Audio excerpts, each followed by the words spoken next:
Brandon? Brandon! Yeah? If I'm reading this correctly, it says we need to move the first one 2 feet. What's that? A little to the left. 2 feet. You sure? Says right here in the plans. Sure thing, boss.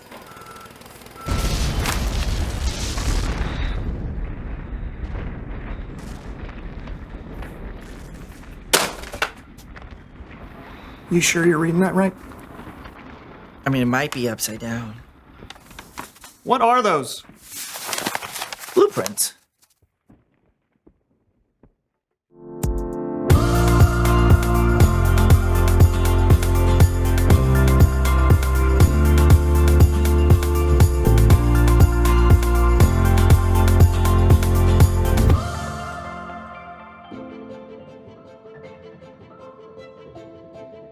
Dear God, Happy Easter! Well, it's a lot happier now, but it didn't start out so well. We got up so early to go to the sunrise service. Anna and I were eating our breakfast. Then she spilled juice all over my dress. We were going to have our picture taken, and she ruined it.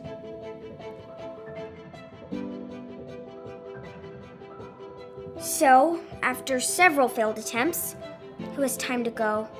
I didn't have time to eat. We went to the service and my dress looked awful. I was mad. I was mad all the way there. I was mad listening to Pastor Jay.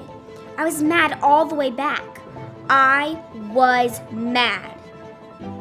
When we all came back into the house, Mom asked to talk to me.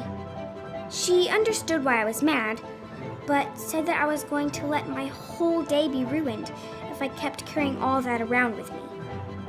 She was right. We took the picture again.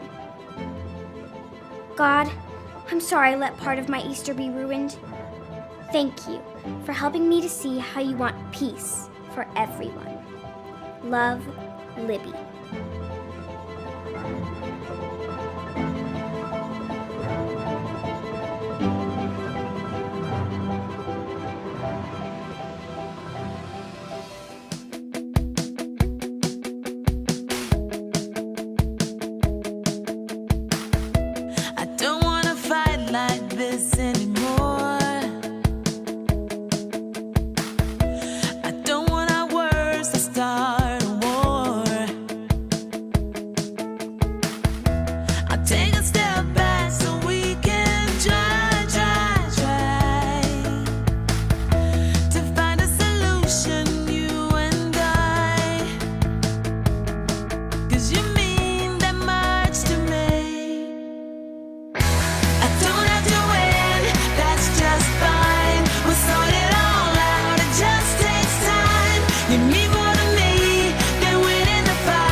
Beginning again.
just fine. We'll sort it all out, it just takes time. You mean more to me than winning the fight. I'm letting it go, I don't have to be right. So let's give peace a try.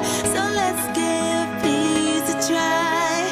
So let's give peace a try. I don't have to win, that's just fine. We'll sort it all out, it just takes time. You mean more to me than winning the fight. I'm letting it go, I don't have to be right. So let's give peace a try. So let's give peace a try. So let's give peace a try. I wanna build you up, and so I'm giving it. I wanna build you up, and so I'm giving it. I wanna build you up, and so I'm giving it. So let's give peace a try.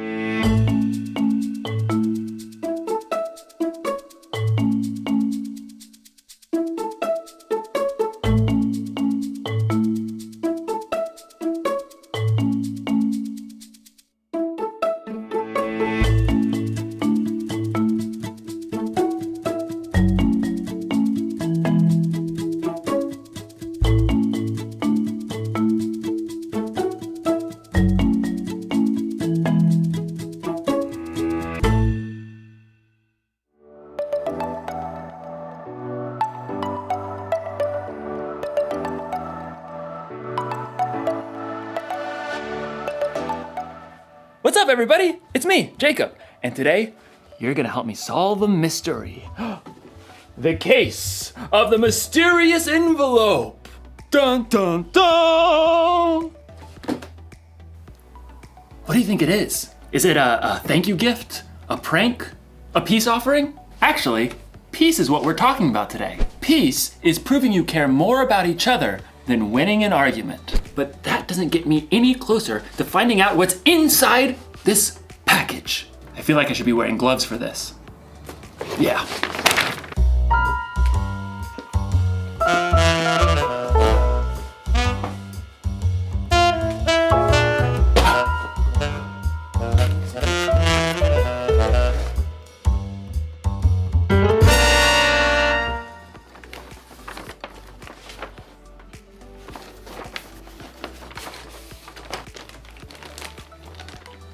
Monkey bridge? What's a monkey bridge? A few twigs and some string, but no instructions. Another mystery. Dun dun dun! I mean, clearly this is a bridge building kit. Well, maybe the sticks are the decking? But how do maybe I'm supposed to weave it together. This doesn't make any sense. I gotta get creative. I gotta think outside the box to find a solution. Actually, that's exactly what someone in today's story did. Now, how do you build a monkey bridge? The Bible. It's 66 books of history, stories, letters, and poetry that fit together to form God's one big story.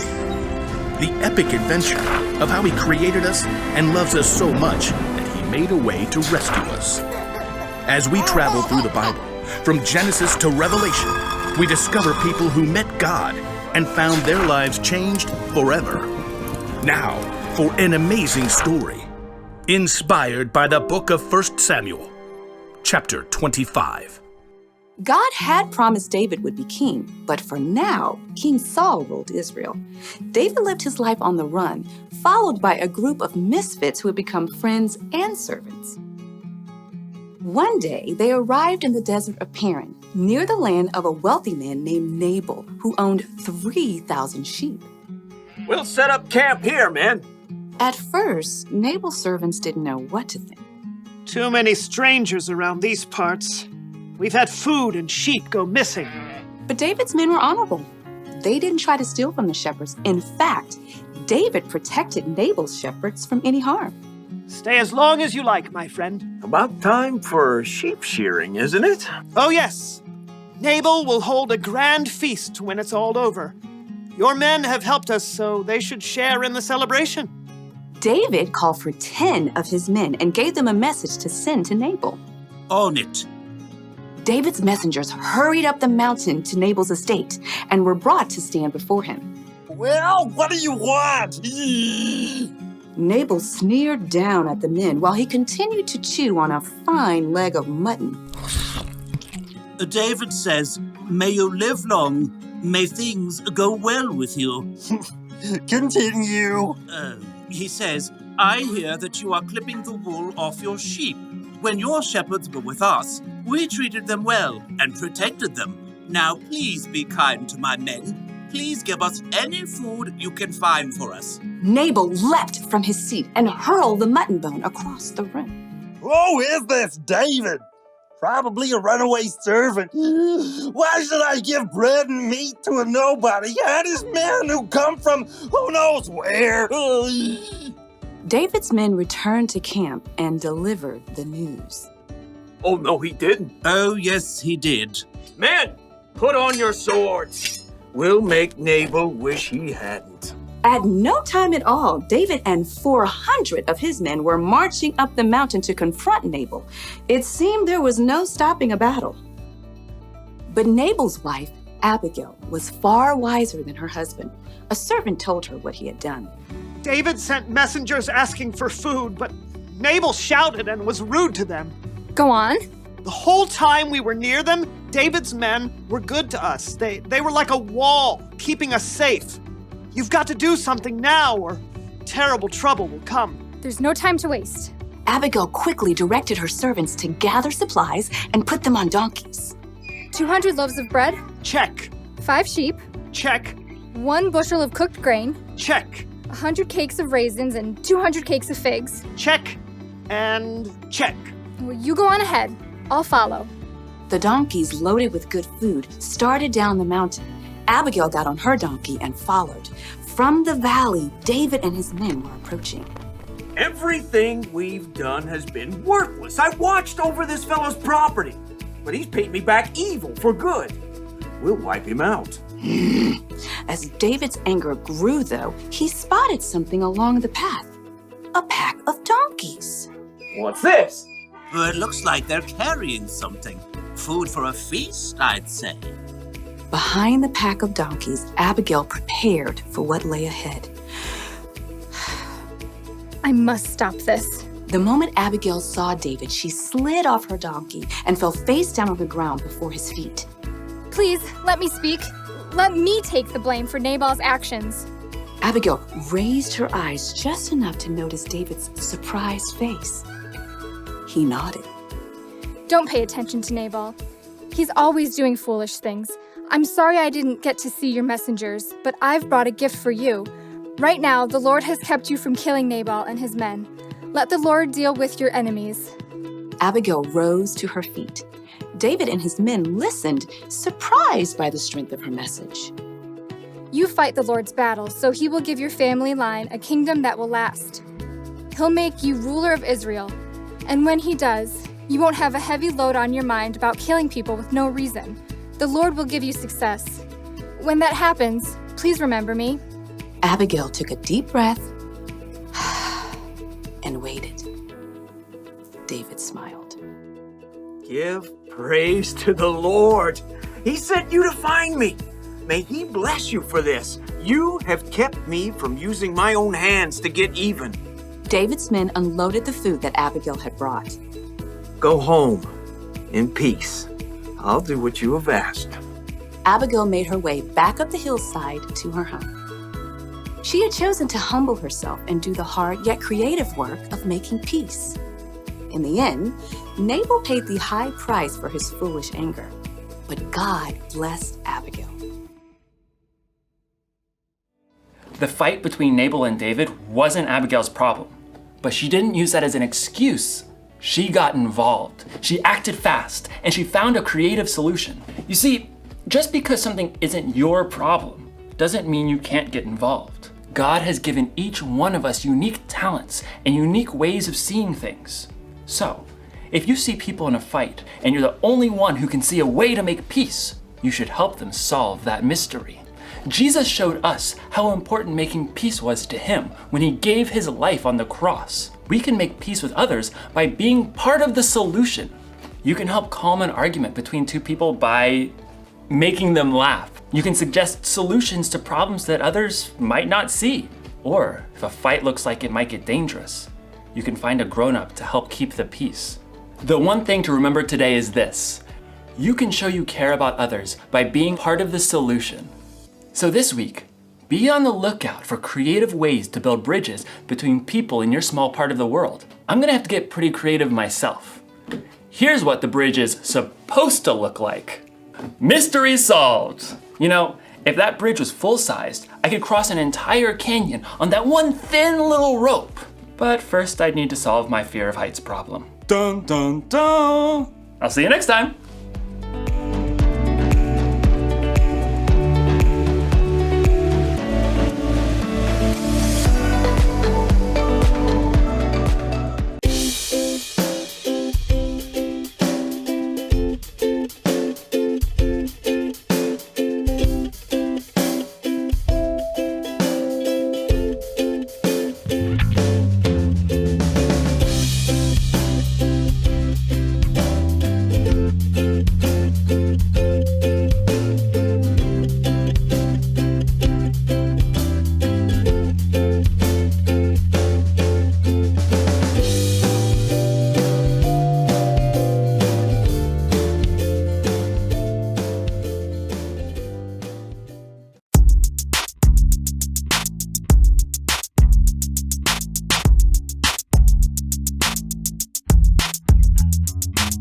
Hello, everybody. I'm Lawson. And I'm Brandon, and welcome to the So and So Show. Yes. And on today's show.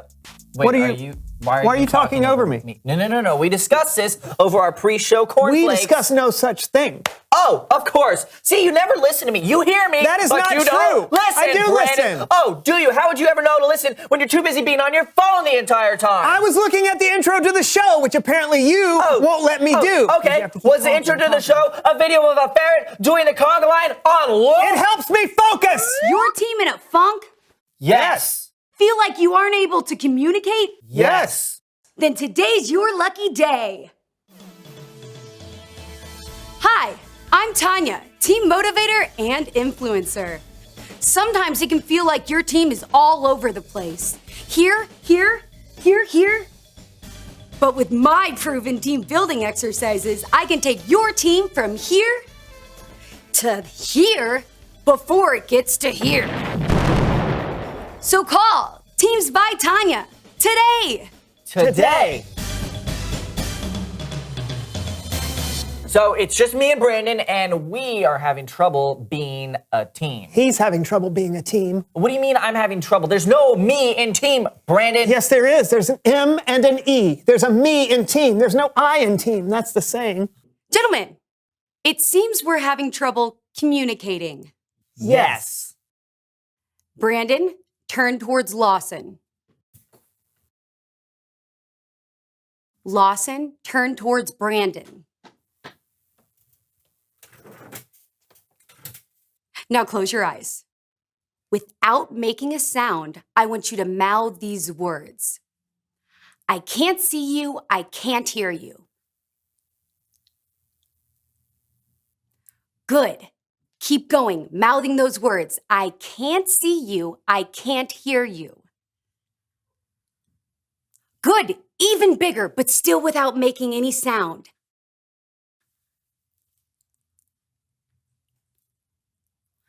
Good, yes! Bigger! Good, I can't see you, I can't hear you! Now stop! Open your eyes. Look at each other. Good. Now close your eyes again. Okay, I want you to slowly open your eyes.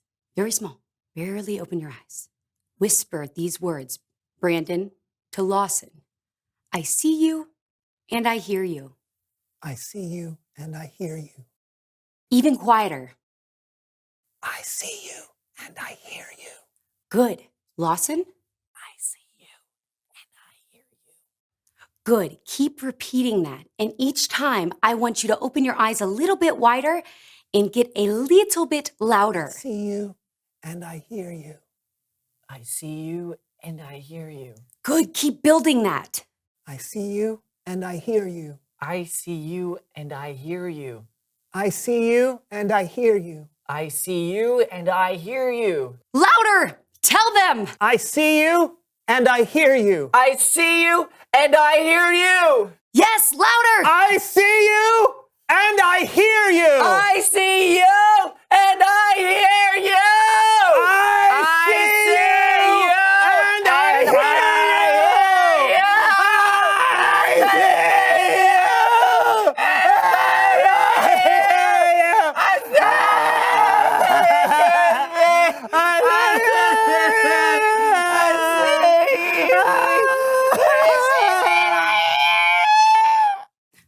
My work here is done. Now it's Bible story time with Kellen.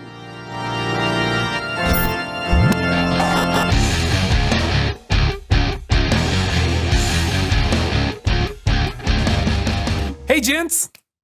Kellen, Yes? I see you and I hear you. Okay. Thanks. Back at you. Do you have a Bible story for us today? Absolutely. And here to help me tell it are the So-and-So Show players. Oh, yeah.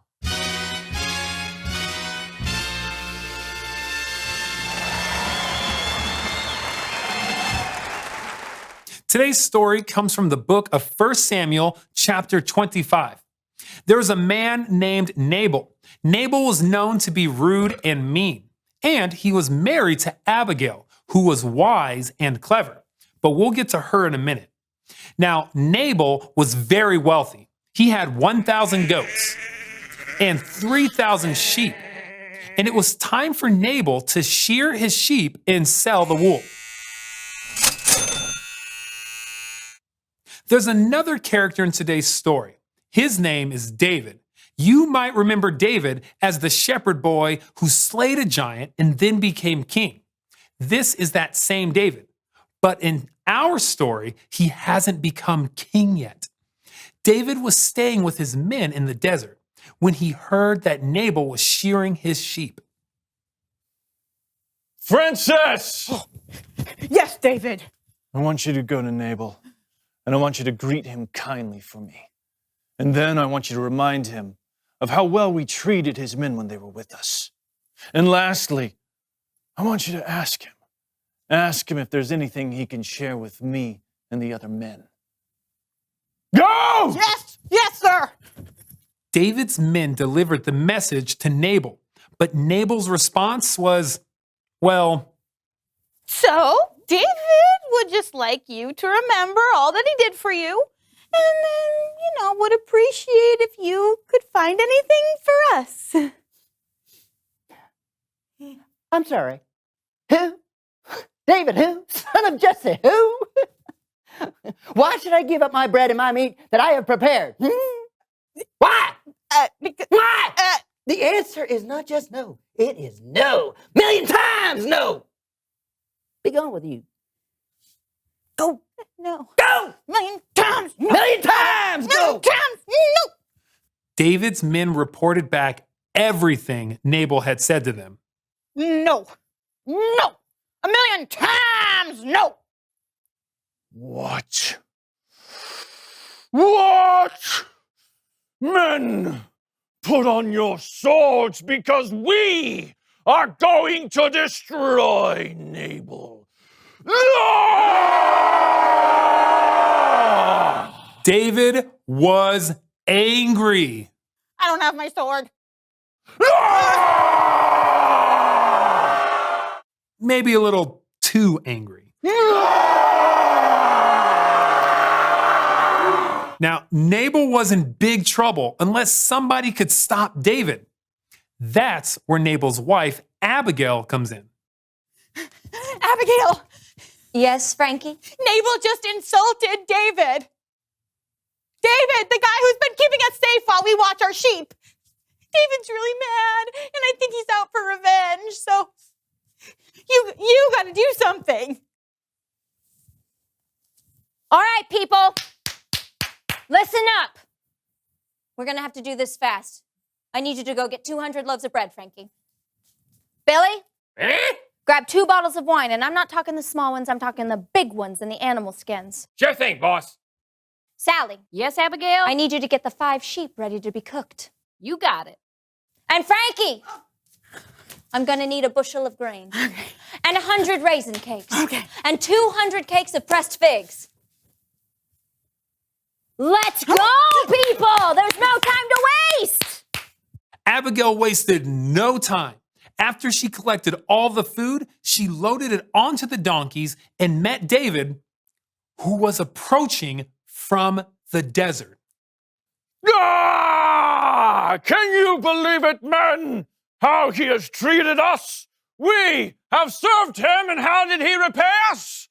He repaid us with evil, and we will destroy Nabal. Pardon me, sir. Yes. I must speak with you. Let me take the blame. Pay no attention to that man, Nabal. Nabal!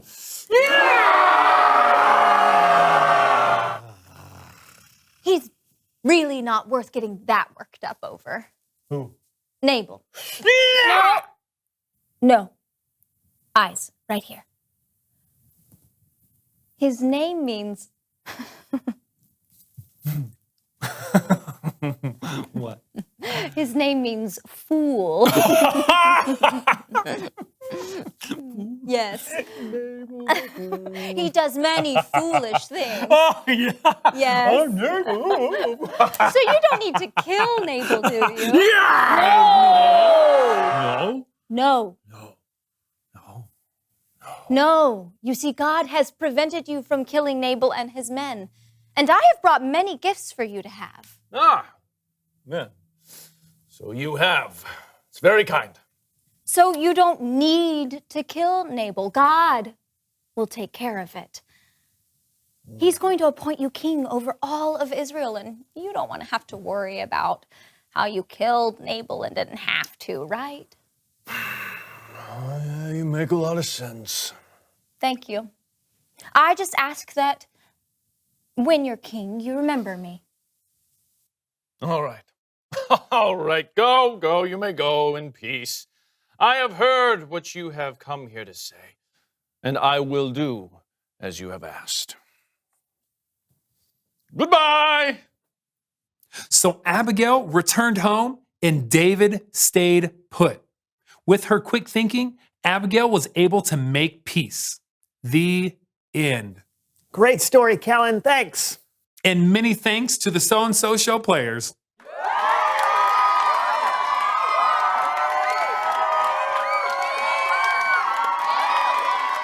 Okay. That wasn't terrible. Yeah, Abigail was incredible. To be able to soften a situation like that took a lot of courage from Abigail. Yeah, David was so angry he could kill. But God used Abigail. After talking to her, David walked away from a fight and didn't make a huge mistake he probably would have regretted. Making peace isn't easy, is it? Not at all. Sometimes people think the person trying to make peace is weak because it looks like they don't want to fight or argue. But being a peacemaker is incredibly hard, and it usually takes a lot of work. And a lot of raisin cakes. Oh, you know it. Great story. Thanks, Kellen. Yep, I'll see you guys next time. Later. Wish I could be a peacemaker like Abigail or Tanya. But how, Brandon? How? I don't know. But let's find out. Reveal the question. What are ways you can be a peacemaker? Maybe you can be a peacemaker with 2 of your friends. Or within your family, or maybe a sports team. Or maybe you can be a peacemaker by saying you're sorry. Lawson, I'm sorry that I get angry at you sometimes. You're a great friend. Thanks, buddy. I'm sorry, too. I don't think either of us were peacemakers today. Yeah. Until now. High five! Yeah! That was close enough. All right, that was close enough. Yeah. There are lots of ways you can be a peacemaker. Talk about it with each other. And we'll see you next time on The So-and-So Show.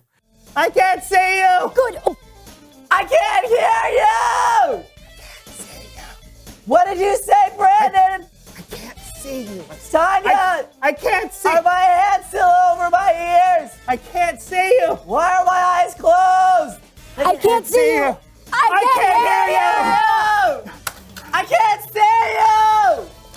I need water! I need a nap. I need water! I need a nap. I can't see the point. Why? Good work, Tanya. Yeah. Yeah. I do that.